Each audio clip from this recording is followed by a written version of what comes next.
Halo semuanya, kembali lagi bersama saya Agen Film. Kali ini saya akan merangkum sebuah film Korea berjudul Forgotten yang dirilis tahun 2017 dan mengusung genre thriller misteri. Seperti tipikal film bergenre misteri kebanyakan, kita akan dibuat mikir oleh rentetan kejadian yang ada di film ini. Dan bisa bikin kalian overthinking dengan plot twist yang sulit buat ditebak. Oke, gak usah kelamaan, langsung aja kita ke videonya.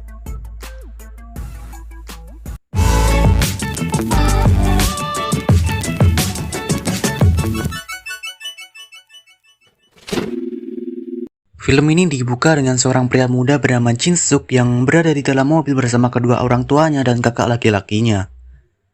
Mereka dalam perjalanan untuk pindahan menuju rumah baru. Ketika sudah sampai di rumah baru mereka, truk pengangkut sudah tiba duluan di sana. Dan di sini Jin Suk merasa tidak asing dengan rumah itu yang seharusnya itu pertama kalinya ia melihat. Terjadi percakapan kecil dengan kakak laki-lakinya yang bernama Yusuk. Yusuk di sini diceritakan bekerja sebagai seorang profesor di perguruan tinggi, dengan kaki yang pincang sebelah karena sebuah kecelakaan lalu lintas. Jin Suk sendiri diceritakan sedang kembali belajar untuk tes masuk ke perguruan tinggi setelah gagal lulus hingga 2 kali. Jin Suk sangat menghormati kakaknya yang terlihat sebagai anak yang bisa diandalkan di keluarga itu. Setelah itu mereka masuk ke dalam rumah. Sejak tiba di lantai 2, Jin Suk merasakan sebuah keganjilan. Di ujung tangga ke lantai 2 ada sebuah lorong dengan 2 kamar di kedua ujungnya. Di sini Jin Suk berbagi kamar dengan kakaknya yang ada di sebelah kanan dari ujung tangga. Sedangkan kamar yang ada di sebelah kiri adalah kamar yang diisi oleh barang-barang pribadi milik penghuni rumah sebelumnya. Kata ayah dari Jin Suk, mereka tidak boleh mengintip atau masuk ke dalam kamar itu sebelum pemilik barang-barang itu datang mengambil. Ketika sedang membereskan barang-barang mereka yang dipindahkan dari truk ke dalam kamar tidur, salah seorang kuli angkut iseng menanyakan umur Jin Suk. Dengan polos, Jin Suk berkata bahwa umurnya adalah 21 tahun. Ketika si bapak kuli hendak berkomentar lebih lanjut, Yusuk datang dan memutus pembicaraan mereka. Setelah semua urusan beres-beres barang selesai, malam harinya mereka makan malam bersama di rumah baru. Ketika sedang makan, Jin Suk tiba-tiba mendengar suara datang dari lantai 2. Bunyinya sangat jelas terdengar dari atas meja makan yang sedang mereka duduki. Anehnya, kedua orang tua dan kakaknya tidak ada yang mendengar dan mengira hanya sebuah suara guntur. Scan pun berpindah di dalam kamar di mana Jin Suk sedang mendengarkan musik. Jin Suk menoleh ke kamar yang berada di sebelah kiri ujung tangga yang terdengar bunyi-bunyi aneh. Karena rasa penasaran, ia pun mendatangi kamar tersebut. Dan ketika hendak membukanya, tiba-tiba kakaknya datang dan mengajaknya mencari udara di luar. Terjadi percakapan kecil dan di sini Yusuf dapat telepon dari ayah mereka untuk meminta tolong. Ketika dalam perjalanannya, tiba-tiba Yusuf ditarik paksa ke dalam mobil oleh segerombolan orang. Yang dilihat oleh Jin Suk dan mencoba untuk mengejarnya, tetapi tidak berhasil dan hanya menghafal plat mobil tersebut. Jin Suk kembali ke rumahnya dan bilang ke kedua orang tuanya. Keesokan harinya, mereka melapor ke polisi. Dan di sini Jin Suk ditanyai perawakan dan wajah di antara pria-pria yang menculik Yusuk semalam. Tetapi Jin Suk tidak mengetahuinya dan hanya mengingat plat yang ada di mobil tersebut. Dan ketika Jin Suk memberitahu plat nomor tersebut, polisi itu mengatakan nomor plat mobil yang dia lihat adalah nomor palsu. Setelah penelitian panjang, Yusuk tak kunjung ditemukan. Dan setelah 15 hari, polisi tadi merasa bosan. Scan berpindah yang memperlihatkan Jin Suk sedang tertidur, terbangun karena mimpi buruk.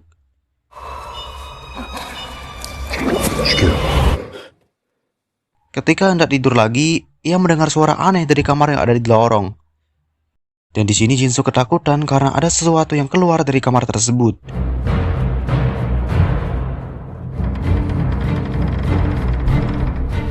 Tetapi setelah dilihat lagi, tidak ada apapun di situ.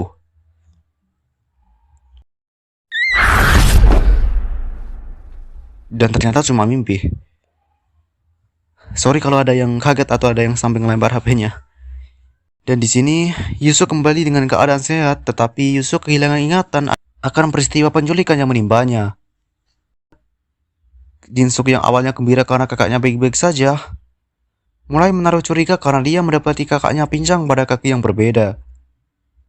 Yusuk mengabaikan kecurigaan Jin-suk dan kembali menyalahkan adiknya yang lupa meminum obat dengan teratur sehingga ingatannya tercampur aduk. Suatu malam ketika Jin-suk tertidur di meja belajar, Yusuk mencoba menusuk mata Jin dengan pensil tetapi mengurungkan niatnya dan pergi meninggalkannya. Dan di sini Jin menyadarinya. Diam-diam dia mengikuti Yusuk yang berjalan di luar rumah dengan santai tanpa kaki yang pincang. Karena rasa penasaran, Jin pun mengikuti Yusuk sampai ke sebuah area pertokoan di mana dia melihat petugas polisi yang menangani kasus penculikan kakaknya itu. Yang ternyata petugas polisi itu gadungan dan bekerja untuk Yusuk. Dan di sini Jin-suk ketahuan membuntuti kakaknya yang akhirnya dikejar oleh dua orang tadi.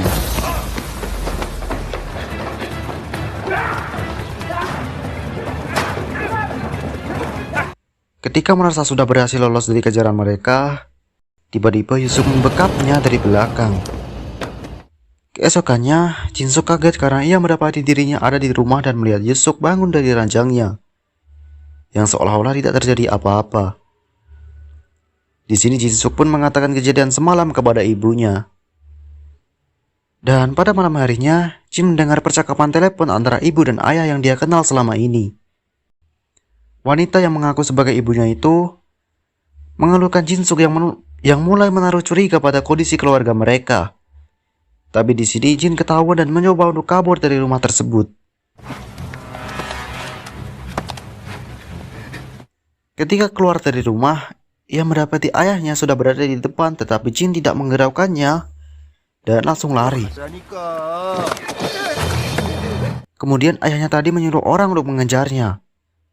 Dan di sini Jin bertemu dengan polisi yang sedang berpatroli dan dibawalah ke kantor polisi. Jin menceritakan semua kejadian yang dialaminya kepada polisi tadi. Dan ketika para polisi mengkonfirmasi identitas bahwa umurnya 41 tahun, di sini Jin-suk menjawab bahwa dia berumur 21 tahun. Ketika polisi menanyakan tahun berapa sekarang ini menurut apa yang Jin-suk tahu, Jin-suk menjawab bahwa sekarang ada tahun 1997. Padahal sebenarnya dia sedang berada pada tahun 2017. Kemudian Jin melihat keadaan yang ada di sekitar. Jin-suk yang memandang wajahnya pada cermin di kantor, perlahan-lahan mulai terbuka matanya. Dia mulai melihat perubahan garis wajah dan kemunculan keriput pada wajah yang dia yakini berusia 21 tahun. Padahal sebenarnya berusia 41 tahun. Kemudian ia kembali ke rumahnya tetapi tidak ada siapapun berada di sana. Dan terdengar suara musik dari kamar di lantai 2. Ketika Jin masuk ke kamar tersebut, ia melihat ruangan tersebut dipenuhi boneka manekin yang berlumuran suatu cairan yang mirip darah. Dan di situ muncul orang-orang yang mengaku sebagai keluarganya si Jin-suk. Dan disinilah semuanya diungkap oleh orang yang mengaku sebagai kakaknya Jin-suk. Ternyata, rekonstruksi tadi untuk merekayasa kejadian pembunuhan yang terjadi 20 tahun lalu. Dan Jin-suk di sini dituduh sebagai pelaku dari kasus pembunuhan tersebut. Kembali sebelum mereka datang ke rumah tersebut, scan menunjukkan Yusuk yang sedang menyiksa Jin-suk untuk mengakui pembunuhan 20 tahun lalu. Tetapi Jin-suk tidak mengingat apapun. Disinilah Yusuk memanggil pakar hipnotis yang ternyata orang yang mengaku sebagai ayahnya si Jin. Orang tersebut mencoba menghipnotis Jin-suk untuk mengingat kejadian 20 tahun lalu. Dengan cara mensugesti Jin di mana ia sebelum mengalami semua kejadian penderitaan yang dialaminya. Dan diatur sedemikian rupa seperti ingatan Jin-suk sebelum tragedi. Yang dimana Yusuk menyuruh seorang madam untuk mengaku sebagai ibunya si Jin-suk. Dan itulah awal mula semua kejadian ini bisa terjadi. Mereka mengondisikan diri sebagai keluarga yang bahagia dengan rumah yang disetting sama dengan rumah tempat Jin-suk melakukan pembunuhan. Semua itu dilakukan supaya ingatan Jin-suk bisa kembali.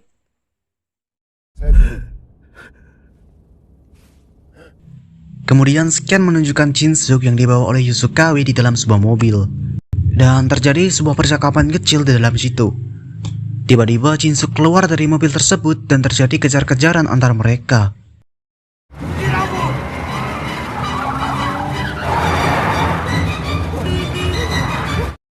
Hingga akhirnya mobil yang dikendarai Sukawi tersebut menabrak tiang. Dan di sini Jin Suk juga tertabrak oleh sebuah mobil. Setelah Jin Suk dibawa ke rumah sakit, alur cerita pada film melompat ke peristiwa 20 tahun lalu. Ketika Jin Suk sedang berkendara di dalam sebuah mobil dengan keluarga aslinya. Kebahagiaan yang mereka rasakan di hari yang cerah itu hancur seketik karena mobil mereka terlibat sebuah kecelakaan lalu lintas. Kedua orang tua Jin Suk meninggal di tempat, sedangkan kakaknya terluka parah dan mengalami koma. Di tahun itu adalah tahun di mana krisis ekonomi mengguncang seluruh dunia. Tidak terkecuali Korea Selatan.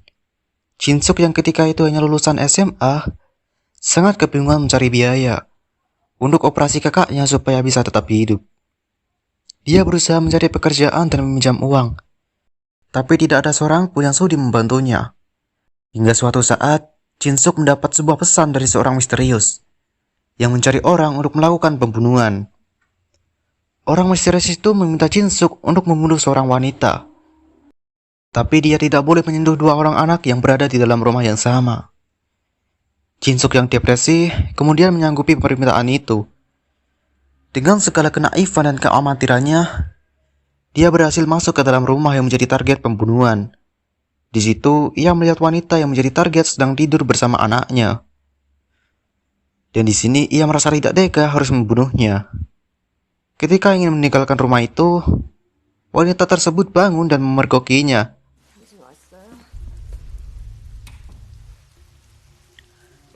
Kemudian anak perempuannya juga ikut muncul dan langsung berteriak ketakutan melihat Jin membawa pisau. Jin Suk menyuruh perempuan tadi untuk diam, tetapi ia malah lari ketakutan. Jin Suk pun mengejarnya sampai ke kamar. Dan saat itu, ia tidak sengaja menusukkan pisau ke perut si perempuan tadi.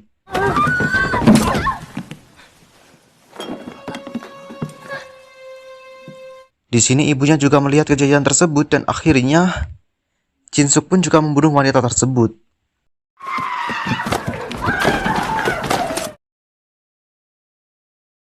Ruangan yang berisi piano kini bersimbah darah dan dipenuhi oleh dua orang mayat, ibu dan anak. Dalam keadaan panik dan kejar rasa bersalah, ketika hendak keluar dari rumah tersebut, muncul seorang anak laki-laki yang masih kecil, sedang menunggu ibunya kembali ke kamar. Jin Suk menyuruhnya untuk berhitung dan berjanji semuanya akan baik-baik saja. Ketika anak itu mencapai angka 100 hingga 10 kali, dan membawa ibunya kembali.